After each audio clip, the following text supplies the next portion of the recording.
Assalamualaikum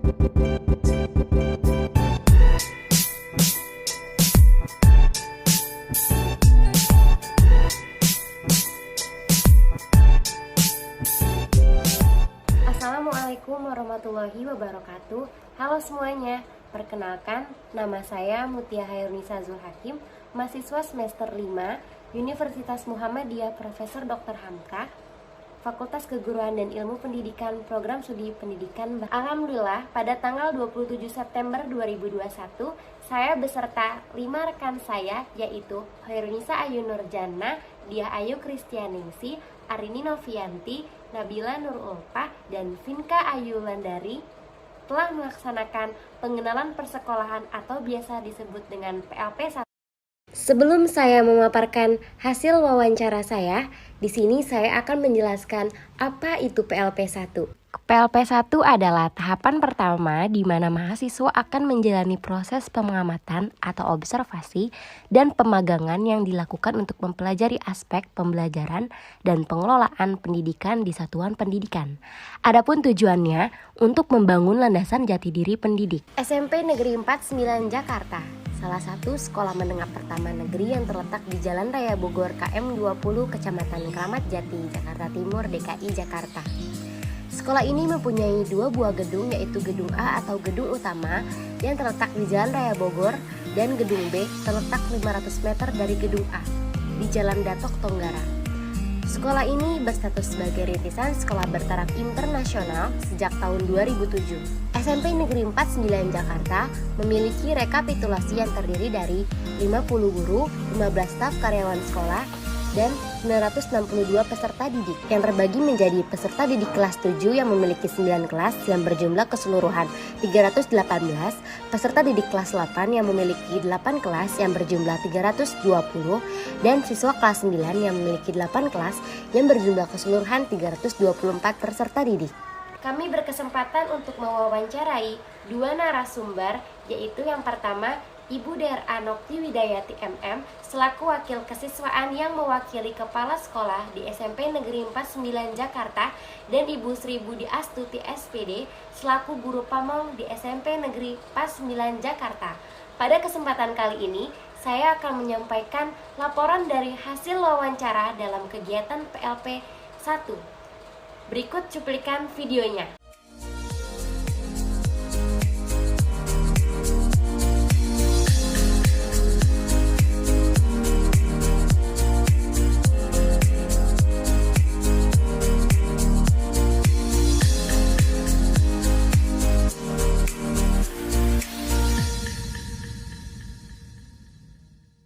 Baik, untuk mengawali laporan ini dengan narasumber yang pertama, Ibu Nokti Widayati MM.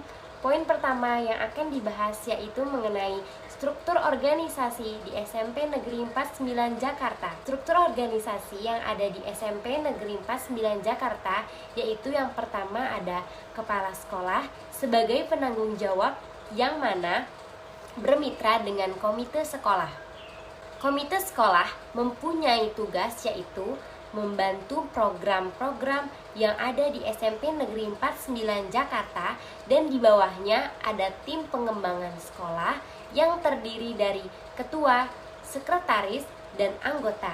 Dan terdapat juga Kasatlang yang terdiri dari staf-stafnya yaitu seperti kepegawaian, kesiswaan, persuratan, keuangan, perpustakaan, perlengkapan, dan keamanan, serta adanya tim manajemen sekolah yang di bawahnya juga ada wakil sekolah bidang kurikulum, wakil sekolah bidang kesiswaan, wakil sekolah bidang sapras, dan juga terdiri dari staf-staf di bawahnya yaitu staf kurikulum, staf pras, dan penanggung jawab khusus PJK, serta adanya wakil kelas, koordinator bimbingan konseling, dan koordinator mata pelajaran yang juga terdiri dari Dewan Guru yang bertugas untuk mengajar, mendidik, membimbing, melatih, menilai, dan mengevaluasi peserta didik di SMP Negeri 49 Jakarta. Poin kedua yang akan dibahas yaitu mengenai karakteristik umum peserta didik di SMP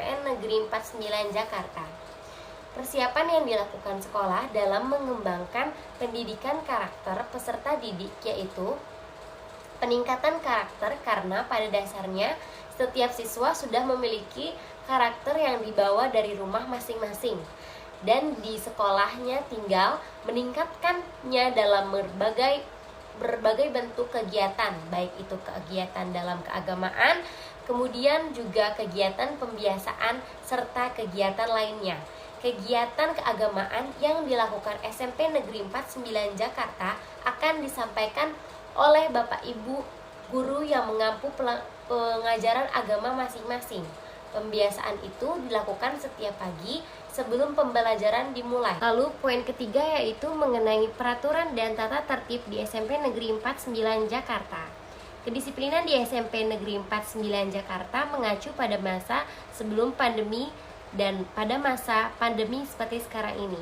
Sebelum pandemi, kedisiplinan peserta didik dilihat dari datang tepat waktu ke sekolah, serta aktif dalam mengikuti proses pembelajaran. Serta di masa pandemi seperti sekarang ini, dilihat dari kedisiplinan siswa saat masuk ke ruangan Zoom, Gmeet, atau forum diskusi di WhatsApp Group.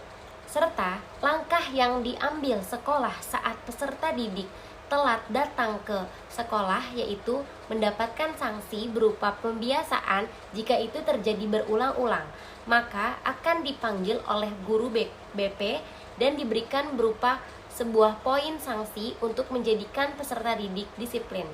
Dan jika saat pandemi, guru di sekolah SMP Negeri 49 Jakarta memberi peringatan terhadap siswa yang telat masuk ke ruangan Zoom dan lain sebagainya. Lalu poin keempat yang akan dibahas yaitu mengenai kegiatan-kegiatan seremonial formal di sekolah. Tujuan dilakukan kegiatan seremonial formal adalah dalam rangka pembinaan karakter. Di SMP Negeri 49 Jakarta, seremonial formal di masa pandemi, kegiatan seremonial formal ini mungkin di luar jam belajar, yaitu hari Senin berupa upacara via Zoom dan hari Jumat tadarus berupa via Zoom. Namun, mengingat menimbang kuota peserta didik dan lain sebagainya, tidak dilaksanakan sebulan penuh, tetapi dibagi menjadi dua, 1 bulan sekali untuk upacara dan 1 bulan sekali untuk tadarus. Di SMP Negeri 49 ini melibatkan semua guru dan siswa dan orang tua hanya mendampingi peserta didik secara online. Poin kelima yang akan dibahas yaitu mengenai kegiatan-kegiatan rutin berupa kulikuler, kokulikuler, dan ekstrakurikuler. Ekstrakurikuler wajib di SMP Negeri 49 Jakarta yaitu pramuka, serta pilihan ekstrakurikuler yaitu ada paskibra, PMR, ensemble, futsal, seni tari, seni lukis, pencak silat, sinema fotografi. Namun, selama dari ini, ekstrakurikuler di SMP Negeri 49 di tahun lalu baru melaksanakan ekstrakurikuler pramuka saja secara daring. Tetapi di tahun pelajaran ini sudah ditambah ekskul-ekskul yang lain. Namun, pelaksanaan semua adalah secara daring. Serta upaya sekolah guna mendukung prestasi siswa dalam bidang non-akademik di masa pandemi ini hanya memberikan informasi apabila ada kegiatan lomba yang memungkinkan dilaksanakan secara daring. Lalu, poin terakhir untuk wawancara dengan narasumber Ibu Nopti Widayati MM yaitu tentang praktik-praktik pembiasaan dan kebiasaan positif di sekolah.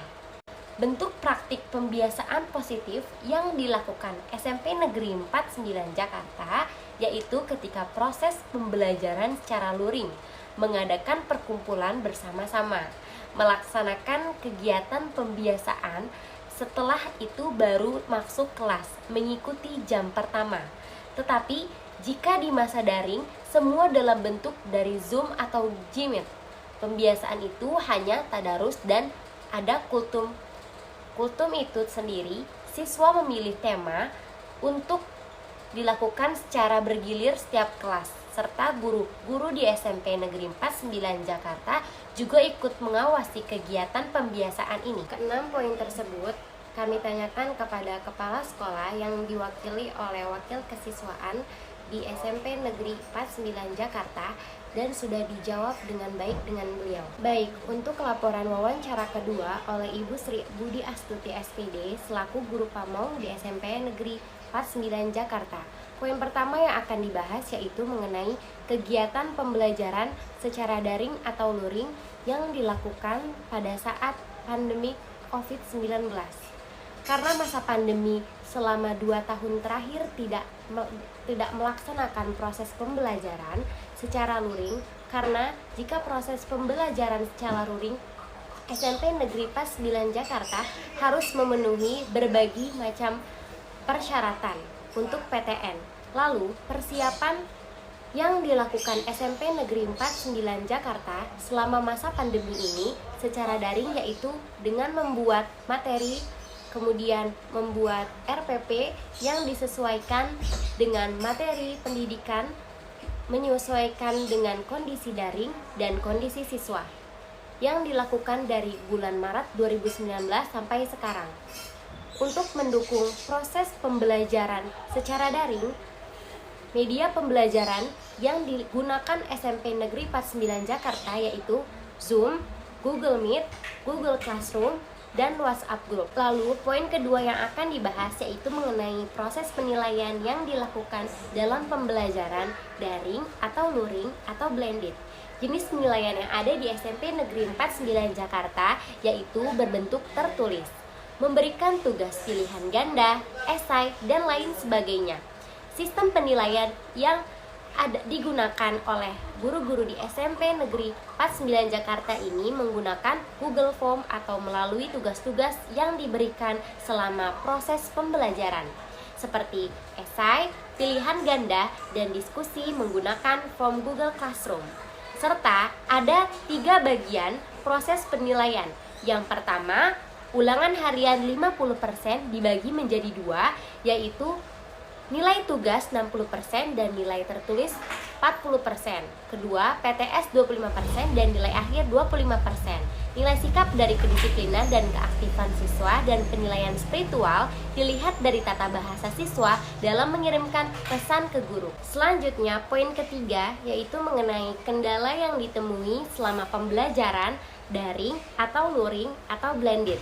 Kendala yang dihadapi SMP Negeri 49 ini adalah yang pertama, keterbatasan link server sekolah dan keterbatasan waktu. Kedua, dalam masa pandemi, guru-guru di SMP Negeri 49 Jakarta ini tidak bisa memahami kondisi siswa secara personal. Dan ketiga, kekurangan guru dalam menguasai teknologi dan kekurangan fasilitas gadget seperti handphone dan komputer atau laptop.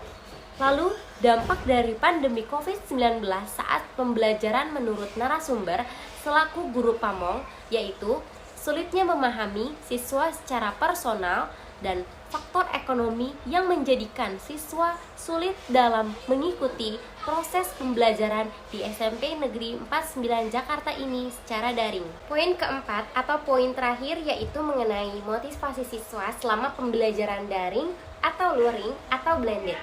Dampak yang timbul terhadap peserta didik dari pembelajaran daring atau luring terhadap motivasi siswa dalam belajar yaitu terlihat dari kurangnya dukungan dari lingkungan sekitar, kurangnya perhatian dari orang tua, kurangnya kata-kata atau motivasi yang diberikan oleh peserta didik.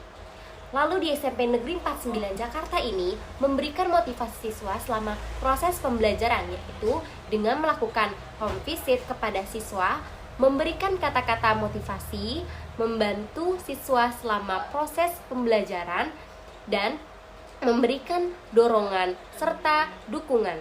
Keempat poin tersebut kami tanyakan kepada guru pamong bidang studi bahasa Inggris dan sudah dijawab dengan baik oleh beliau. Setelah melaksanakan pengenalan lapangan persekolahan atau PLP1 dengan agenda wawancara dan observasi kepada kepala sekolah dan guru pamong, di sini saya dapat menarik kesimpulan bahwasanya banyak sekali ilmu dan informasi yang saya dapatkan dari kegiatan ini. Tentu bisa menjadi bekal untuk saya ketika menjadi guru di masa mendatang. Amin ya Rabbal Alamin. Baiklah, Sekian pemaparan laporan hasil wawancara atas kegiatan PLP 1 yang telah saya laksanakan. Semoga bermanfaat. Terima kasih atas perhatiannya. Wabillahi taufik wal hidayah. Wassalamualaikum warahmatullahi wabarakatuh.